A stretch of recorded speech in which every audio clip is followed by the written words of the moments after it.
What's going on, guys? We'll see what the quality looks like. I have had the idea of doing a l- vlogging is not the right term because it's going to be about training still. I don't do anything but train, coach people in their training, and get ready to train and recover. But I had this idea of doing like more like vlogging the whole day and showing like recovery habits, and it's an idea I've had. Lugging the camera around is quite a pain for me to do the whole day, day after day, keeping it charged.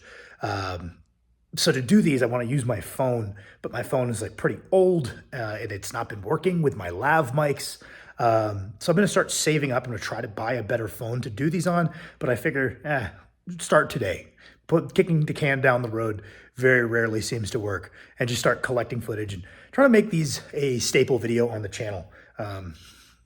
But one thing I wanted to talk about is one thing that winds me up in the fitness industry and the lifting world. I assume it happens in everything, but this is kind of the niche that I have hyper fixated myself on for a decade. Is I don't think we pay enough. I think it's a thing I was taught in history class, right? That it's a logical fallacy that we assume people in the past were dumber. They might have been working with less information, but they were not dumber. They were very smart.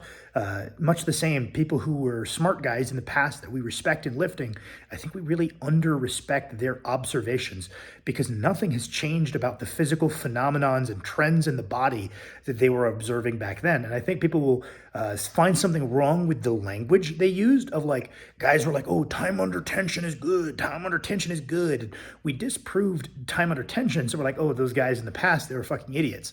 Okay, well, maybe the terminology was wrong, but the phenomenon they were observing consistently within the body, maybe that's a real thing. And then suddenly it became like, oh, well, maybe that's lengthened partials. It was like the time under tension was falsely describing why it was working, but what they were seeing was working. And the trends that they saw were real trends. Maybe you want to call it lengthened partials. If you're in that camp, maybe you would say that just pressing without lockouts makes it more likely that your triceps aren't the rate limiter. And it's just that pretty simple concept. Either or, people kind of poo-pooed what they were saying, even though it was a real thing that they were observing. And I hate when people do that. So when like the original rationale for something is disproved, I think we should try to see past the terminology and look for it. What was the trend they were seeing? What was that trend they were describing? And let's investigate a little harder whether we think that's a real thing. Because guys got pretty fucking strong in the past with a lot less information because they were making observations of the same human body that we all have today. I don't know. People disrespect the old heads a little bit more than I like. All right, that's all I got for the night. I have to get to bed. Max and I have been training real hard. Training is going fantastic.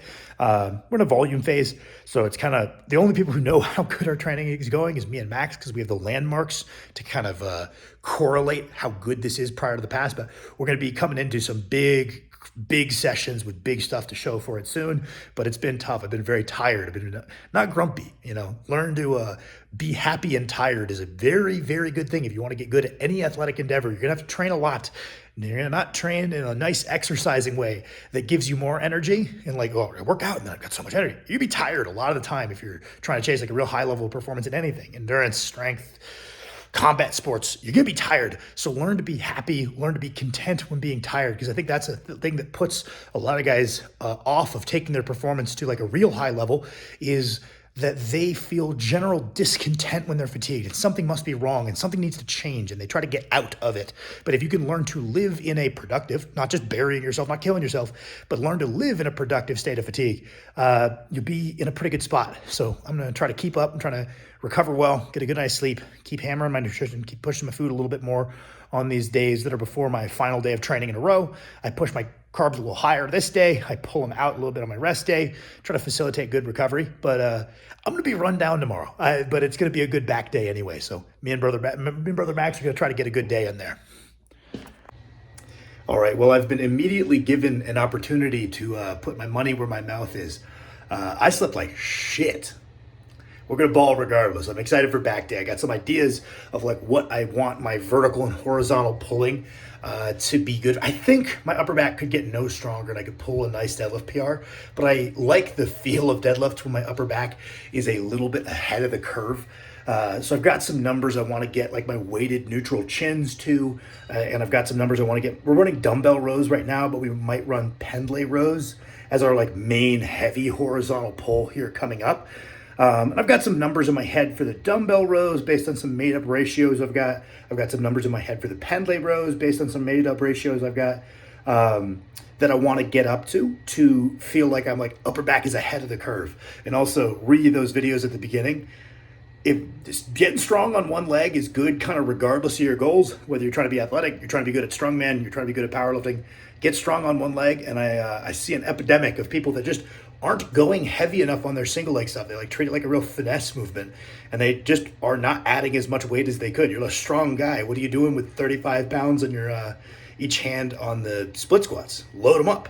That was something. There's a guy, his name is Carlos Reyes, who's an elite 242 power lifter. He's now retired, but he was also a full-time firefighter. It was a guy I looked to, like really good thinker in the space, really smart guy I look up to, right? And he would always be like, well, I have to keep my aerobic base good because I have to be a firefighter all the way through prep. I can't let my cardio get bad. And he had all these ideas, and he saw how they were impacting his peaking, and he's like, I actually think more people should keep in their zone 2 through peaks. And I was like, oh, okay, yeah. And I learned a lot from that guy. And that was a drum he was beating a few years ago, was just that everyone was chronically not going heavy enough on their single leg stuff. And I agree. All right, I think I'm going to break my no energy drink policy as well today.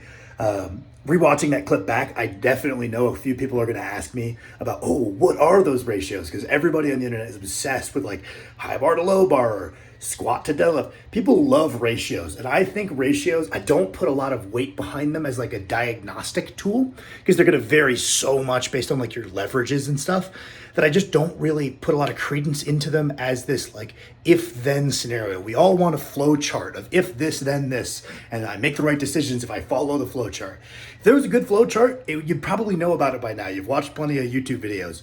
I look to ratios as more of a thing for just like general training motivation. More if I think that my E1RM, let's go high. Let's say I want my E1RM on my horizontal pull. I think it should be 60% of my deadlift to be like proportionate and to really support my goal for the deadlift. Or maybe I want it to be 60% of my goal deadlift to know, okay, well, if I miss, it's not because of my upper back. It's more a source of motivation to tie the rowing to that deadlift goal, because maybe you don't feel that emotionally strongly about your rowing numbers. They're a means to an end. But that ratio ties it to the thing that you feel strongly about, which is getting this big deadlift, right? And so then that ratio is just a source of motivation. When I started doing Powell raises, I heard your Powell raise is supposed to be 10% of your push press. And that just gave me motivation to push it a little harder. Let's say, again, let's go high. Let's say you want your total weight pull-up to be 50% of your current deadlift or 50% of your goal deadlift. It's just a source of motivation where I'm like, okay, if I want to pull 900, because I want to pull 900 this year, and I'm feeling pretty good about it, then I want to hit a E1RM weighted chin-up set that projects to a 450 total load. That sounds like something I can do, and that gets me a little bit more fired up when I'm tired today coming into this session where I'm like, well, I do want to deadlift 900. That sounds kind of cool. Even if this individual pull-up set doesn't, and that's where I like some of those like 50%, 60%. Those are the numbers I'm using as like aggressive upper back numbers, as like a non-super strong upper back guy, a guy who a lot of my strength is in my legs. I'll tell you, if I can do 50% of goal deadlift for the E1RM on the total weight pull-up, and I can do 60% for the E1RM, or I guess it would be 30% because it's a dumbbell row, it's unilateral, but let's say 60-ish% on the horizontal, my upper back will be ready to rip and tear through a 900. And I'm like, in the back of my head, I'm like, well, what would those numbers be to pull 1,000? Maybe I can get the upper back to where it's ready for 1,000. That's one thing checked off in the long list of the long journey to, I want to pull 1,000 one day. That sounds cool.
right, good workout. We're having our post-workout protein shake, banana, and me and Kirsty are eating our rice cakes.